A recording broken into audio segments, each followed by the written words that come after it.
देख रहे हैं न्यूज इंडिया, आपके साथ मैं रचना बंसल। शुरुआत बड़ी खबर के साथ करेंगे। अल फलाह यूनिवर्सिटी, फरीदाबाद की वो यूनिवर्सिटी जहां से एक के बाद एक डॉक्टर्स की गिरफ्तारी हुई, विस्फोटक मिला। अब उस यूनिवर्सिटी ने बयान जारी किया है। हिरासत में लिए गए डॉक्टर से लिंक कोई नहीं है, लिंक से इनकार कर दिया है। वाइस चांसलर ने आरोपों को गलत बताया है। वो कह रहे हैं किसी अवैध केमिकल का कोई इस्तेमाल यहां नहीं किया गया। यूनिवर्सिटी ने आरोपों को खारिज कर दिया है। बड़ी खबर इस वक्त की, बड़ा अपडेट है। अल फलाह यूनिवर्सिटी में चूंकि जांच एजेंसियां पहुंची हुई हैं, छापेमारी चल रही है और वहां कुछ और डॉक्टर्स तक भी हो सकता है कि तार जुड़े हुए हों, इसलिए उनसे भी पूछताछ हो रही है। अब वाइस चांसलर ने ये देखिए ऑफिशियल जो स्टेटमेंट है वो जारी किया है और किसी भी तरह के खतरनाक केमिकल के इस्तेमाल पर यूनिवर्सिटी को लेकर उन्होंने कह दिया ऐसे किसी खतरनाक केमिकल का इस्तेमाल यहाँ नहीं हुआ है। साथ ही साथ ये जो आरोपी डॉक्टर्स हैं जो कि पकड़े गए हैं, जिनका आतंकी कनेक्शन है, इनसे भी किसी तरह का लिंक होने से सीधे तौर पर इनकार कर दिया है। हम सुबह से आपको अपडेट बता रहे हैं जहां पर अल फलाह यूनिवर्सिटी में जांच टीम पहुंची है, इन्वेस्टिगेशन जारी है। इन्वेस्टिगेशन को लेकर जो वहां के स्टूडेंट्स हैं, वहां के स्टाफ हैं, जहां वहां के प्रिंसिपल हैं, उन सभी से पूछताछ हुई है। पूछताछ जारी है, जांच चल रही है और इसी बीच वाइस चांसलर की तरफ से ये एक ऑफिशियल स्टेटमेंट सामने आया है जिसमें ये बताया गया है कि उन आरोपी डॉक्टर से हमारा कोई सरोकार नहीं, कोई लिंक उनसे नहीं है और किसी भी तरह के खतरनाक केमिकल के इस्तेमाल को लेकर भी उन्होंने इनकार कर दिया है। क्योंकि खबर जानते हैं क्या है, अल फलाह यूनिवर्सिटी की ही लैब में विस्फोटक तैयार किया गया, जो जानकारी अभी तक मिल रही है। यानी जो 3 डॉक्टर्स गिरफ्तार हुए, जिनमें एक महिला डॉक्टर भी बताई जा रही है, उसने कबूला है कि हाँ आतंकवादी हमले में प्लानिंग में इन्वॉल्व थी, पिछले 2 साल से विस्फोटक इकट्ठा कर रही थी। उसके पूछताछ में जो लिंक सामने आए वो अलग अलग जगह पर अब टीम पहुंच गई है। डॉक्टर परवेज जो कि उसका भाई है वहां भी पहुंची, उसके घर से कीपैड फोन मिले हैं, कई ऐसे दस्तावेज मिले हैं जिनसे शक गहरा गया है। जनवरी में बड़ा हमला करना था, न्यू ईयर क्रिसमस पर बड़ा हमला करने की प्लानिंग थी और इन सब के बीच ही यूनिवर्सिटी के तरफ से ये सफाई सामने आई है, स्टेटमेंट सामने आया है और आरोपों से इनकार कर दिया है। एक और बड़ा अपडेट दिल्ली ब्लास्ट से जुड़ा हुआ, अल फलाह यूनिवर्सिटी में ही विस्फोटक तैयार हुआ था। हालांकि सूत्रों के हवाले से खबर है, इसको लेकर अभी ऑफिशियल स्टेटमेंट नहीं आया है। यानी कि जांच एजेंसियां जब जांच में निष्कर्ष पर पहुंचेंगी तो वो साझा किया जाएगा, लेकिन सूत्र बता रहे हैं एसी यूनिवर्सिटी की लैब में विस्फोटक तैयार हुआ। फरीदाबाद में अल फलाह यूनिवर्सिटी मौजूद है। आले जो 52 लोग हैं उनसे भी पूछताछ हुई है। साथ ही साथ जो स्टूडेंट है पढ़ने वाले या फिर जो बाकी स्टाफ है उनसे भी पूछताछ हो रही है। प्रिंसिपल से भी पूछताछ की गई है। दिल्ली ब्लास्ट टेरर ऑपरेशन लगातार चल रहे हैं। इन आतंकियों को ट्रैक किया जा रहा था, इसलिए दिवाली पर कामयाब नहीं हो पाए। दिवाली के आसपास के फेस्टिवल्स गुजर गए, लेकिन अब आगे आना था क्रिसमस, आगे आना था न्यू ईयर, आगे आना था 26 जनवरी, जब इनकी बड़ी प्लानिंग थी। आप समझिए ना, 2900 किलो विस्फोटक बहुत होता है, जिससे बड़ी तबाही आ सकती थी। लेकिन जब एक के बाद एक पकड़े जाने लगे तो फिर जल्दबाजी में, हड़बड़ी में कर दिया दिल्ली में ये ब्लास्ट। जम्मू कश्मीर क्या, गुजरात का क्या, हरियाणा, यूपी, ये सब कनेक्टेड नजर आ रहे हैं एक के बाद एक। और हैरानी इस बात की भी है कि एक के बाद एक ये डॉक्टर्स ही हैं जो जांच के दायरे में आ रहे हैं या फिर जो पकड़े जा रहे हैं या फिर जिनका इन्वॉल्वमेंट इस तरह की टेरर एक्टिविटीज में है। अब पकड़े जाने पर पूछताछ में कई और बड़े खुलासे भी कर रहे हैं, जिनके आधार पर आगे के एक्शंस पर इन्वेस्टिगेटिव एजेंसियां चल रही हैं, कर रही हैं जांच। जगह जगह जो छापेमारी हुई है उसमें भी अहम सबूत हाथ लगे हैं। जैसे मैंने पहले भी कहा कि ये जो डॉक्टर्स पकड़े गए हैं, इनके बाद यूपी के अलग अलग हिस्से और जम्मू कश्मीर के अलग अलग हिस्सों में भी जांच टीम पहुंची है। इनसे जुड़े हुए लोगों तक ये पहुंच बनाकर और उन्हें अब पकड़ने की तैयारी है। मेरे साथ में इस पर बात करने के लिए खास मेहमान जुड़ गए हैं। मेजर जनरल रिटायर्ड अनुज माथुर सर जुड़ गए हैं डिफेंस एक्सपर्ट के तौर पर।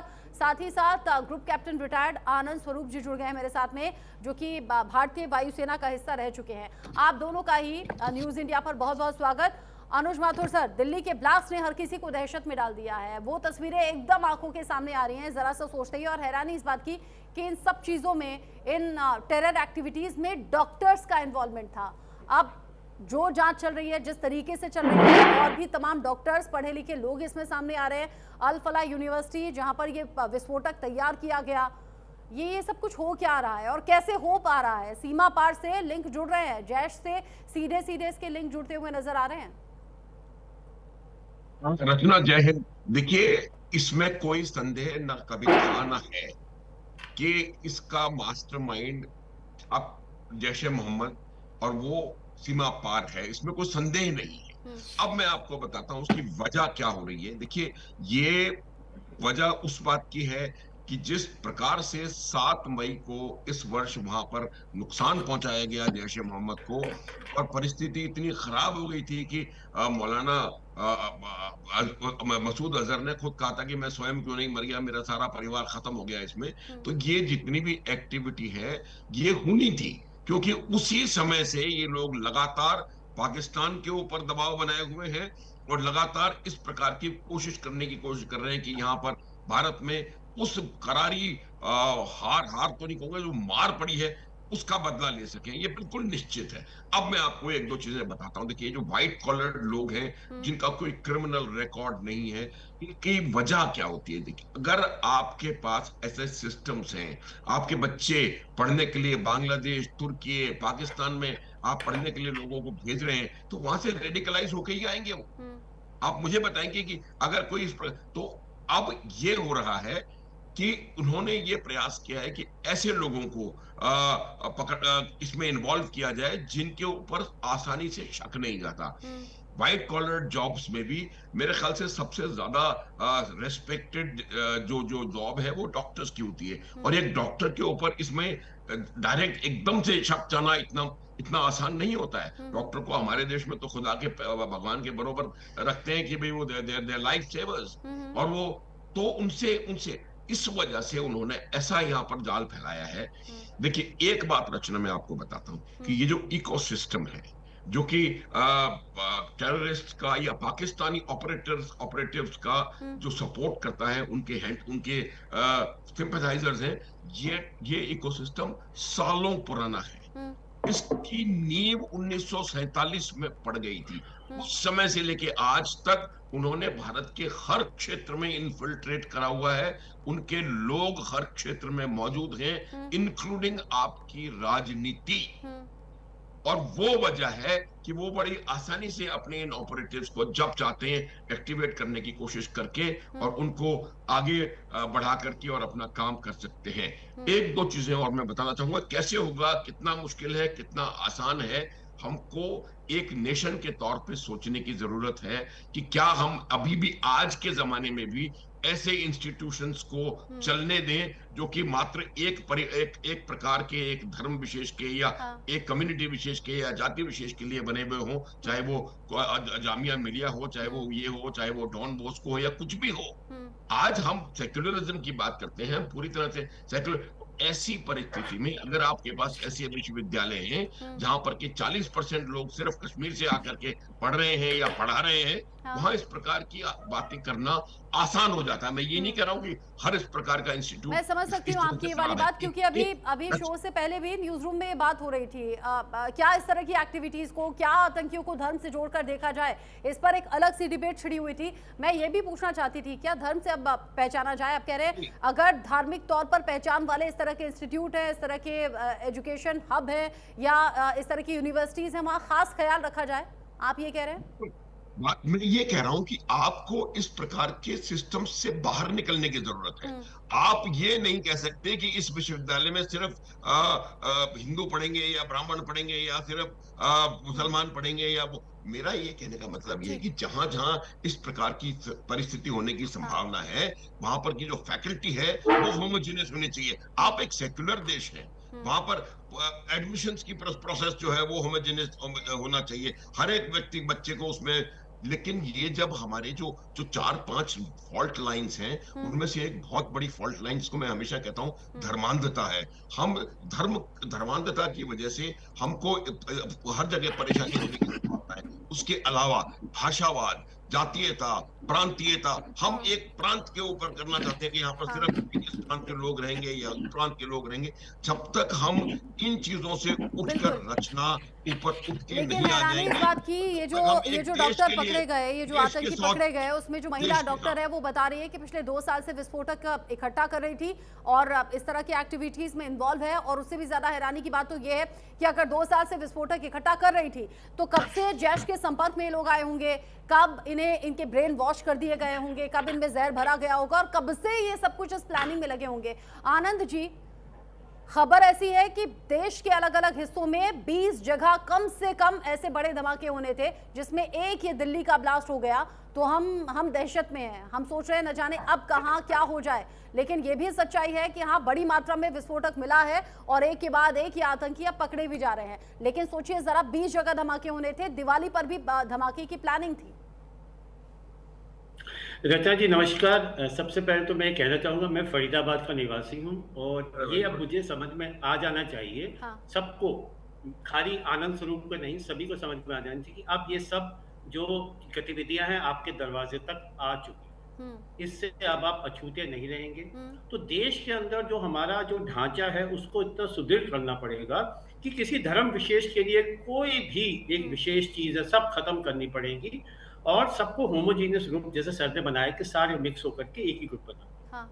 अब आप देखिए कि हमारे सुरक्षा एजेंसियों को सबसे पहले उनको मैं नमन करना चाहता हूं कि उन्होंने इस गतिविधि को होने से पहले इसको पकड़ लिया और इसको खत्म कर पाए।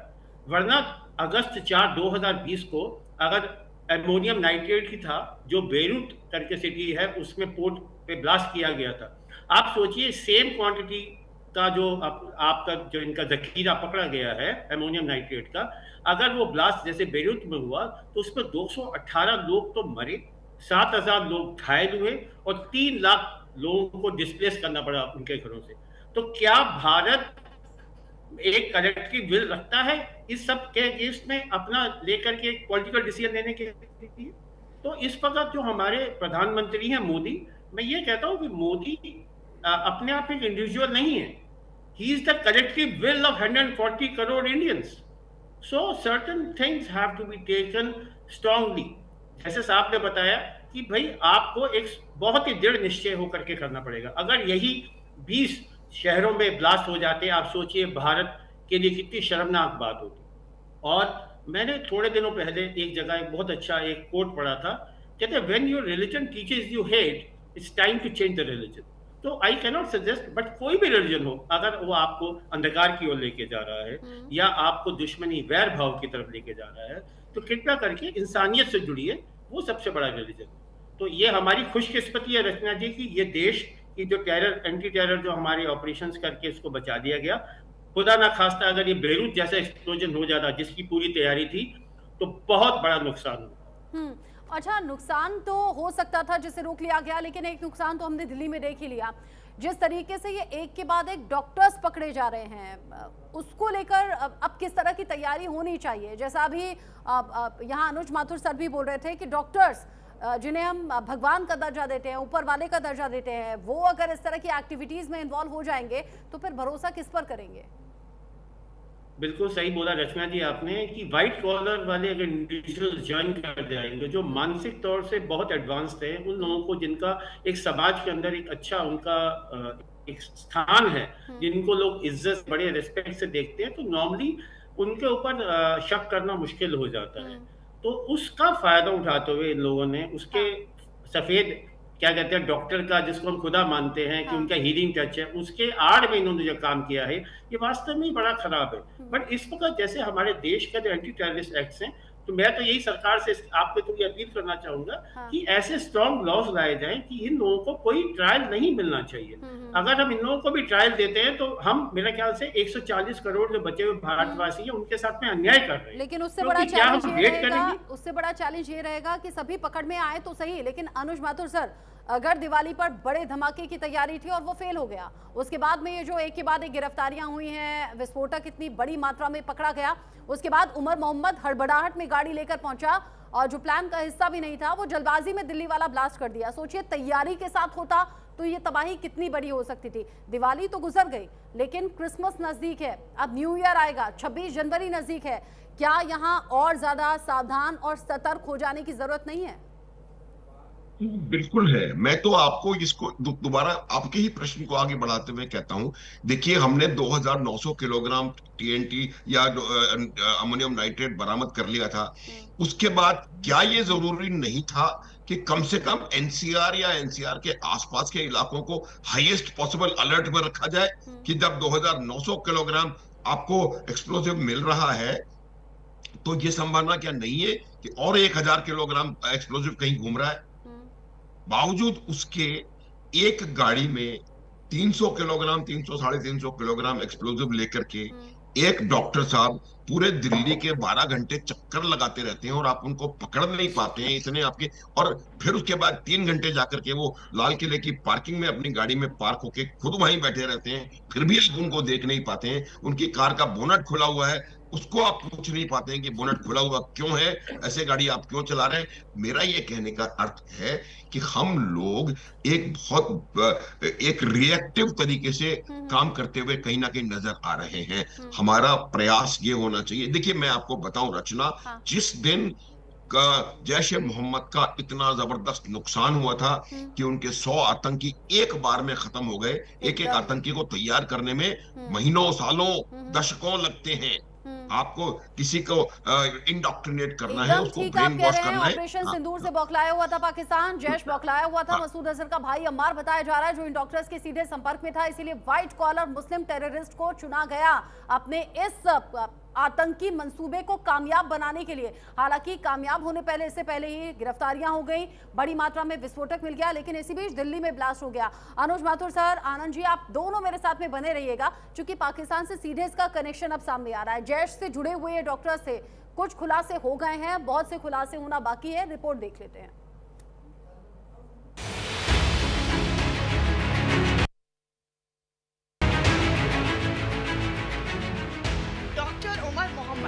Doctor Adil, doctor Muzammil, doctor Shahina Shahid, doctor Sajjad Ahmad, doctor Parvez Ansari, doctor Tajamul Malik. ये नाम सुनकर आपको लग रहा होगा कि ये पढ़े लिखे डॉक्टर्स हैं, लेकिन असलियत में ये आतंक के डॉक्टर हैं जो देश को सुलगाने की प्लानिंग के साथ आए। इनकी प्लानिंग लाल किले से भी बड़ा ब्लास्ट करने की थी। हर गुजरते दिन के साथ बड़े खुलासे हो रहे हैं। हरियाणा के फरीदाबाद से जिस डॉक्टर मुजम्मिल शकील के 2 ठिकानों से 2900 किलो विस्फोटक बरामद हुए थे, उसके फोन की जांच से पता चला है कि उसका प्लान 26 जनवरी और दिवाली को लाल किले पर धमाके करने का था। पूछताछ में सामने आया कि डॉक्टर मुजम्मिल और डॉक्टर उमर ने लाल किला की रेकी की थी। बीते जनवरी के पहले हफ्ते में भी लाल किला की रेकी की गई थी। डॉक्टर मुजम्मिल और डॉक्टर उमर ने लाल किला की रेकी की थी। जनवरी के पहले हफ्ते में दोनों ने रेकी की। मुजम्मिल के फोन के डंप डाटा से मिली जानकारी, 26 जनवरी पर लाल किले को टारगेट का था प्लान। दिवाली पर भी कई जगहों को निशाना बनाने की योजना। अयोध्या, वाराणसी के मंदिर भी निशाने पर थे। दिल्ली धमाके में मुख्य संदिग्ध से लेकर अन्य सारे मौजूद पाकिस्तानी आतंकी संगठन जैश ए मोहम्मद से जुड़े हुए बताए जा रहे हैं। एक रिपोर्ट के मुताबिक इस तरह से ये दूसरा ऐसा केस है जिसमें जैश ने VBIED विस्फोटक को अंजाम दिया है। इससे पहले 14 फरवरी 2019 को जम्मू और कश्मीर के पुलवामा हमले में जैश के आत्मघाती आतंकी ने CRPF के वाहन को उड़ाने के लिए कार में ही लगे VBIED का ही इस्तेमाल किया था, जिसमें 40 जवान शहीद हो गए थे। डॉक्टर उमर मोहम्मद धमाके का आरोपी, डॉक्टर आदिल राठे सहारनपुर से पहली गिरफ्तारी, डॉक्टर मुजम्मिल फरीदाबाद से गिरफ्तार, विस्फोटक भी बरामद। डॉक्टर शाहिना शाहिद मुजम्मिल के साथी फरीदाबाद से गिरफ्तार, डॉक्टर सज्जाद अहमद उमर का दोस्त पुलवामा से गिरफ्तार, डॉक्टर परवेज अंसारी डॉक्टर शाहिना का भाई, डॉक्टर तजामुल मलिक श्रीनगर से हिरासत में लिया गया। वहीं आतंकियों की अल फलाह यूनिवर्सिटी भी विवादों के घेरे में है। इसका कारण ये है कि यूनिवर्सिटी के MBBS प्रोफेसर और एक असिस्टेंट प्रोफेसर कथित तौर पर जैश ए मोहम्मद जैसे आतंकी संगठन से जुड़े पाए गए हैं। फरीदाबाद में 2900 किलो IED सामग्री बरामद हुई, जिसके बाद 10 नवंबर को दिल्ली के रेड फोर्ट मेट्रो स्टेशन के पास गाड़ी से बम विस्फोट हुआ, जिसमें 12 लोगों की मौत हो गई। इस ब्लास्ट का ड्राइवर यूनिवर्सिटी का ही assistant professor doctor Umar Mohammad निकला। NIA की जांच में अब यूनिवर्सिटी के लैब्स, हॉस्पिटल और विदेशी फंडिंग पर सवाल उठ रहे हैं। डॉक्टर उमर मोहम्मद यूनिवर्सिटी का फैकल्टी, डॉक्टर मुजम्मिल यूनिवर्सिटी का फैकल्टी, डॉक्टर शाहिना शाहिद उमर के संपर्क में थे, डॉक्टर आदिल राठे डॉक्टर उमर से संपर्क में था। डॉक्टर परवेज अंसारी, डॉक्टर शाहिना का सगा भाई, जैश ए मोहम्मद के ग्रुप में डॉक्टर आदिल राठे उमर करता था हमले की प्लानिंग। आपको बताते हैं कि टेरर अल फलाह यूनिवर्सिटी की शुरुआत कैसे और कब हुई। 1997 में कॉलेज की शुरुआत हुई, एक छोटे इंजीनियरिंग कॉलेज के रूप में शुरुआत। 2014 में हरियाणा विधानसभा के एक्ट से यूनिवर्सिटी बनी।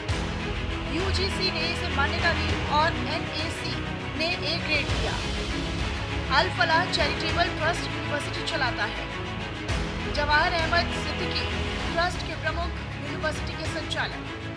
अब सवाल ये है कि एक संस्था जिसका लक्ष्य गरीब बच्चों को डॉक्टर और इंजीनियर बनाने का था, वे व्हाइट कॉलर टेरर मॉड्यूल का केंद्र आखिर कब और कैसे बन गई? एनआईए की जांच इसी क्रम में जारी है। Bureau report, news India. Al Falah university में जांच टीम पहुंची हुई है और अब अनुज माथुर सर, वहां वाइस चांसलर को सफाई देनी पड़ गई है कि हमारा कोई निजी संबंध नहीं था और किसी भी तरह के खतरनाक केमिकल का इस्तेमाल यूनिवर्सिटी या उसकी लैब में नहीं होता था। कहां पता होगा यूनिवर्सिटी वालों को भी कि व्हाइट कॉलर वाले मुस्लिम टेररिस्ट निकलेंगे? रचना, देखिए यही बात मैं कहने का प्रयास कर रहा था। अब भी अगर वहां के वाइस चांसलर जो है और वो ये चाहते हैं कि किसी तरह से यूनिवर्सिटी का नाम बचा रहे या वो बचा रहे, और उसके लिए चाहे उन्हें झूठ बोलना पड़े, चाहे कुछ कवर अप करना पड़े, ये मेरे हिसाब से इस प्रकार की जो मानसिकता है उससे बाहर निकलने की आवश्यकता है। हमको उनको क्या प्रयास क्या करना चाहिए, उनके वाइस चांसलर को उनको कहना चाहिए कि अगर इस प्रकार का कुछ यहाँ पर है तो उसको आप अच्छे से आकर के जांच करें और अगर है तो उसके ऊपर एक्शन लें, चाहे यूनिवर्सिटी बंद करनी पड़े, चाहे कुछ भी करना पड़े। तो मेरा ये मानना है कि जब तक आप अपने जो इमीडिएट पैटी गेन्स हैं उसके लिए, मैं एक लाइन में इसको बताना चाहता हूं कि जब तक हर एक भारतीय में राष्ट्र प्रथम की भावना नहीं आएगी तब तक मुझे लगता है कि ये इस प्रकार का काम हो नहीं पाएगा। हमारा जो भावना है, जी जी, बेसिक फंडामेंटल जो एजुकेशन इकोसिस्टम है, जो प्राइमरी एजुकेशन प्लेस वहां है, वहां पर अगर आप उनको देश के बजाय महाराष्ट्र पढ़ाना शुरू कर देंगे और देश की बजाय तमिलनाडु बताएंगे और तो बहुत मुश्किल हो जाए। तो ये मेरा मानना है कि हमको एक बहुत अर्ली पोजीशन से इस बात को यकीन करना पड़ेगा कि जब राष्ट्रीय सुरक्षा का प्रश्न है तब कोई कॉम्प्रोमाइज नहीं होना चाहिए, पहली बात। दूसरी बात, हमारे देश की एक बहुत बड़ी कमजोरी जो मुझे नजर आती है वो ये है कि हम हर आपदा में एक अवसर खोजने की कोशिश करते हैं जो कि आपको राजनीतिक लाभ पहुंचा सकता है, चाहे वो ऑपरेशन सिंदूर हो। ऑपरेशन सिंदूर से भी कुछ लोगों ने राजनीतिक लाभ लेने की कोशिश की कि हमारे कितने मर गए, आपके कितने चले गए, वगैरह वगैरह। तो मेरा ये मानना है कि जब तक हमारे पास एक यूनिफॉर्म नेशनल पॉलिटिकल वॉइस नहीं होगी जो कि देश के बारे में सोचेगी, तब तक मुझे लगता नहीं है कि इसका कोई लाभ होने वाला है, क्योंकि ये वही राजनीतिक लीडर्स हैं जिनकी फॉलोइंग है, मास फॉलोइंग। और अगर वो कुछ कहते हैं इसके खिलाफ या इसको एक इंस्ट्रूमेंट के तौर पे इस्तेमाल करते हैं कि आप अपना पॉलिटिकल माइलेज इससे कैसे निकाल सकते हैं, तो वो राष्ट्र को हमेशा नुकसान पहुंचाता रहेगा। हमें इस बात को समझने की आवश्यकता है। एक दिन के 2 दिन के भीतर न तो किसी में राष्ट्र प्रेम की भावना जगाई जा सकती है और ना ही राष्ट्र के प्रति नफरत जगाई जा सकती है। इस पर लंबे टाइम तक काम किया गया है और हैरानी इस बात की आनंद जी कि यहाँ 1-2 डॉक्टर नहीं है बल्कि ये पूरा जाल बिछा हुआ है। पढ़े लिखे डॉक्टर्स को टारगेट किया गया। रेडिकलाइज करना क्या इतना इजी है? और ऐसी कौन सी बात है जिसके जरिए जहर बो दिया गया कि लोग अपनी जान तक देने के लिए तैयार हो गए? उमर मोहम्मद ने खुद को भी उड़ाया, गाड़ी में ब्लास्ट कर दिया। एक्चुअली रचना जी, जो फंडामेंटलिज्म ज़्यादा हो जाती है जब किसी भी धर्म के अंदर, तो उसमें एक बंदा मोटिवेट हो जाता है साइकोलॉजिकली। तो ये बचपन से अगर आप किसी को एक टारगेट दे करके कुछ बताया जाएगा या किसी के मन में वैर भाव या द्वेष भाव रखा जाएगा, तो उससे वो धीरे धीरे उम्र के साथ में व्यक्ति जैसे जैसे परिपक्व होता जाता है वो द्वेष भाव में बढ़ती जाती है। बट आप देखिए कि हमारा देश इतना प्यारा देश है कि जिसके अंदर सारे धर्म एक साथ मिलकर के रहते हैं, और उसमें जब साथ में एक साथ रहते हैं तो हम सबके लिए एक दूसरे के लिए अकोमोडेट करते हैं। मगर हमारी सोशल एजेंसी ने आज से 10 साल पहले आप देखिए कि 2.5 डॉक्ट्रिन वॉर था, जिसके अंदर एक अपना चाइना से अटैक, एक अपना पाकिस्तान से अटैक। तो हाफ जो था वो तो स्लीपर सेल्स एक्टिवेट हो सकते हैं। और भारत के लिए अभी और जो है स्थितियां बिगड़ गई, तो 3.5 हो गए, क्योंकि बांग्लादेश की जो आपकी बॉर्डर है वो भी ओपन हो गई। तो ये साथ में जो 20 और स्लीपर सेल्स आप देखिए कि रेडिकलाइजेशन एक इसी यूनिवर्सिटी में नहीं है, यानी कि 20 और जगह भी स्लीपर्स एंड एक्टिवेटेड है, हाँ। पहली बात। दूसरी बात, उसके अंदर भी कुछ ऐसे ही व्यक्ति जरूर इन्वॉल्व होंगे या मिले हुए लिप्त होंगे, हाँ। जो व्हाइट कॉलर वाले होंगे, जिन पे शक नहीं होगा, और उसके जामे के नीचे वो इस पूरी अपनी उसको अंजाम दे रहे हैं। तो मैं आपसे ये कहना चाहता हूँ कि ये धर्म विशेष की बात ना करके हम ये हाँ। कहेंगे कि कुछ अब इनके जो मॉडरेट मुस्लिम्स हैं उनको हाँ। निकल करके सामने आना पड़ेगा, एकदम। ताकि सब इन्हें लोग ढूंढना पड़ेगा, आइडेंटिफाई इस पहचानना क्राउड में ना पड़ेगा, हो। और ये हमारे आसपास भी हो सकते हैं, और ये बड़ा खतरा है देश के लिए, देश की सुरक्षा के लिए। मेरे साथ एक एक्सपर्ट जुड़े हुए थे, वो ये कह रहे थे कि पहले हमें 2 फ्रंट पर हमें तैयार रहना पड़ता था, फिर ये बांग्लादेश के साथ साथ 3 फ्रंट हो गया। अब तो ऐसा लग रहा है कि इसमें हाफ और जोड़ना पड़ेगा उन लोगों के लिए जो देश में रहकर देश के लिए और हमारे लिए खतरा है। सतर्क रहने की और सावधान रहने की बहुत ज्यादा जरूरत, क्योंकि 20 जगह धमाके का प्लान था। दिल्ली में ब्लास्ट हुआ है, अभी और भी कई खुलासे होना बाकी है। अनुज माथुर सर, आनंद स्वरूप जी, बहुत शुक्रिया आप दोनों का ही साथ में जुड़ने के लिए, न्यूज इंडिया को वक्त देने के लिए। इसी के साथ वक्त छोटे से ब्रेक का यहाँ पर हो गया है, लौटेंगे।